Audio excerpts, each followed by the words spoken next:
Je sais, je compatis, et seuls nous les parents peuvent savoir la galère pour acheter un smartphone pour un adolescent. Voilà pourquoi j'ai décidé de créer cette vidéo pour trouver le smartphone idéal à moins de 100 € pour un ado. Je dirais même le premier smartphone à offrir à un adolescent sans se ruiner. Mis à part que tous les adolescents veulent un iPhone, bon, on n'a pas forcément tous les moyens, et j'ai essayé de vous regrouper 4 smartphones qui font la différence, en tout cas qui pourront être utilisés sans trop ramer, qui sont à peu près exploitables. Alors non, c'est pas facile, c'est la galère, parce qu'il y a tellement d'offres et des smartphones qui semblent tellement bons à moins de 100 balles qu'on sait plus où donner de la tête. Et je vais pas vous rassurer parce que sur Amazon, on a vraiment des smartphones pourris à 100 €. Bon, je dis Amazon parce que c'est là que j'achète, mais ça peut être à boulanger ou n'importe où, même en magasin. Attention à ce qu'on peut vous conseiller. Enfin voilà, je vais vous présenter mon top 4. Bon, c'est pas forcément les meilleurs smartphones au monde, mais c'est les smartphones que j'aurais choisi personnellement pour offrir comme premier smartphone à un adolescent.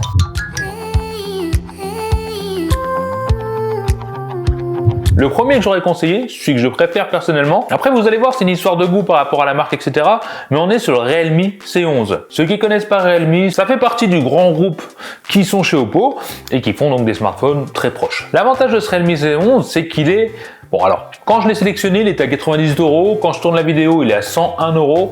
Voilà, faut pas m'en vouloir si ça dépasse de 1 €. Je vous ai mis les liens en description, si toutefois le prix peut varier. Donc l'avantage de C11, c'est qu'il a un processeur plutôt convenable. On est sur le Helio G35 qui va offrir un score en tutu de 110 000. 110 000 à ce tarif, c'est très bien. En gros, ça veut dire qu'il sera assez puissant pour faire tourner des applications, quelques jeux. Voilà, faut pas lui en demander trop non plus. On est quand même sur un écran de 6,5 pouces, donc c'est plutôt pas mal. Une grosse batterie de 5000 mAh, ce qui propose une grosse autonomie. 2 Go de RAM et 32 Go de stockage. À savoir que c'est extensible avec une micro SD, donc on pourra rajouter de la mémoire si votre ado aime les photos. D'ailleurs, en parlant de photos, on est sur une caméra principale de 13 mégapixels et la caméra selfie qui sera de 5 mégapixels. Ne rêvez pas, les photos seront vraiment pas ouf. Après, pour 100 balles, c'est bien, mais sinon, c'est vraiment pas ouf du tout. Mais en tout cas, pour le prix, c'est difficile de trouver mieux. Ça existe, peut-être, mais moi, c'est mon préféré.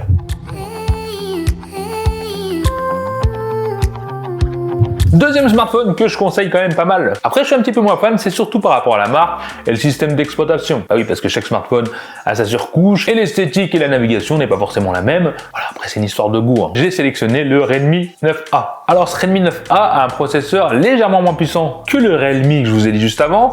On est sur le Helio G25. Bon, c'est un bon processeur, il a un score en tutu qui tourne autour des 90 000. Honnêtement, l'utilisation standard, on n'aura pas forcément de différence. Il a l'avantage aussi d'avoir un écran de 6,53 pouces en LCD, donc un très bon écran. Attention, Xiaomi sont très doués pour les écrans. Pareil, on est sur une batterie de 5000 mAh, donc une très bonne autonomie. C'est des genres de smartphones qui tiennent largement 2 jours. Et comme son prédécesseur, 2 Go de RAM et 32 Go de stockage, extensible avec une micro-carte SD. Pareil pour les caméras, c'est pas folichon, c'est pas... Non, on n'est pas là du tout. C'est 13 mégapixels à l'arrière et 5 mégapixels en selfie. C'est un smartphone qui fera aussi tout tourner, bien sûr des petits jeux, des applications, Snapchat, etc., qui prendra des photos correctes de jour, vraiment pas terrible de nuit, mais pour le tarif, qui reste un des meilleurs rapports qualité-prix qui existent, surtout à moins de 100 balles. Oui, j'ai pas dit le prix, mais lui, il est à 99 €. C'est vraiment comme ça, quoi.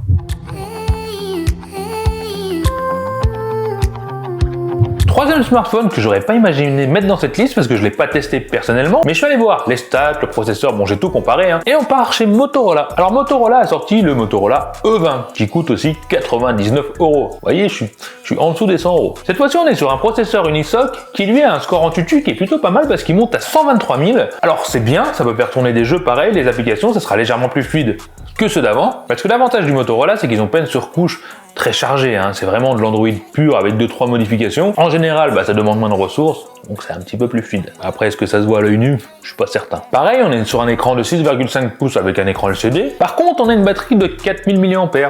C'est un petit peu moins bien, une autonomie moins bonne normalement. Je dis normalement parce que c'est toujours pareil. Si le processeur gère très bien, ça consomme moins ou que l'écran consomme moins parce qu'il a moins de luminosité, etc., on peut être pareil, identique aux deux autres que j'ai nommés avant. Mais c'est vrai que 1000 mAh en moins, bon, ça va se ressentir. Tout de même, ce sera plus sur les 1 jour et demi et ça sera plus dur d'arriver à 2 jours, normalement. Toujours pareil, 2 Go de RAM avec 32 Go de stockage extensible et au niveau de la caméra, pas de magie, 13 mégapixels et en selfie 5 mégapixels. Je me répète, même si elle aurait 50 mégapixels, à ce tarif-là, ça vend pas du rêve. Le jour, c'est correct, la nuit, c'est pas bien du tout, même s'il existe 2-3 solutions pour améliorer ça. Bon, j'ai fait des vidéos là-dessus sur ma chaîne YouTube, allez faire un tour, ça coûte rien.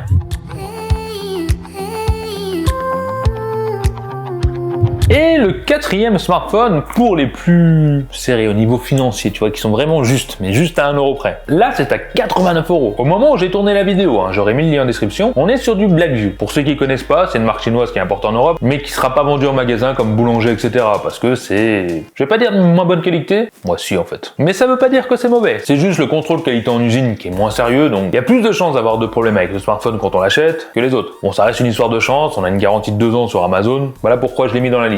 On est toujours pareil sur un processeur Unisoc qui lui fait un score Antutu de 110 000, c'est bien, c'est comme les autres. Un écran de 6,52 pouces en LCD, donc voilà, ils se ressemblent vraiment tous. Une batterie par contre de 5380 mAh, ce qui veut dire une meilleure autonomie, toujours pareil normalement. Et là, au niveau de la mémoire, on a 3 Go de RAM et 32 Go de stockage extensible. Donc 3 Go de RAM, c'est quand même beaucoup mieux que 2, ça paraît peu, mais à la navigation, à l'utilisation, c'est censé être beaucoup plus fluide et agréable. Toujours pareil, ça dépend aussi du système d'exploitation, de la gestion du téléphone, du processeur, tout compte dans un smartphone. Et Blackview sont pas forcément les plus doués pour ça. Et la caméra, bon, 13 mégapixels en caméra arrière et 5 mégapixels en selfie. Et pareil, ça sera pas du super bien quoi. Ce qu'il faut retenir, je vous ai sorti 4 smartphones. Le premier, pour moi, c'est celui que je conseillerais. Le deuxième est aussi très bien, sauf que j'aime moins bien la marque. Après Motorola, je l'ai pas testé, mais bon, ça peut être très bien. Et Blackview, bon, c'est vraiment, si on doit mettre 10 euros de moins, on passe à 89 euros. Voilà, mais sinon, prenez les 3 premiers. Celui qui vous plaît le plus esthétiquement, ou celui qui plaît le plus à votre enfant. Faut savoir que sur ces 3 premiers modèles, on n'aura pas une énorme différence à l'utilisation, du moins elle se ressortira pas forcément. Il y a quelques petits détails par-ci par-là, mais c'est vrai que comme cadeau, comme un premier smartphone, c'est très bien, ça suffit largement, et de toute façon, on pourra pas trouver mieux à ce tarif-là. En tout cas, j'ai pas réussi à trouver mieux. Dites-moi en commentaire si vous avez d'autres marques mieux, avec autant d'avantages, autant de puissance, autant de fluidité. Allez-y, cette vidéo est là pour ça. N'hésitez pas à vous lâcher, et bien sûr, ce petit pouce bleu vers le haut si vous aimez la vidéo. Abonnez-vous, c'est méga important. Et pour tous ceux qui recherchent des smartphones pour ados un peu plus chers, avec un palier de 200 euros ou 300 euros, je t'invite à t'abonner parce que 2 autres vidéos, justement là-dessus, vont sortir bientôt. Et comme ça, tu seras averti quand la vidéo sera disponible. Allez, je vous embête pas plus, je vous dis à la prochaine. Bye!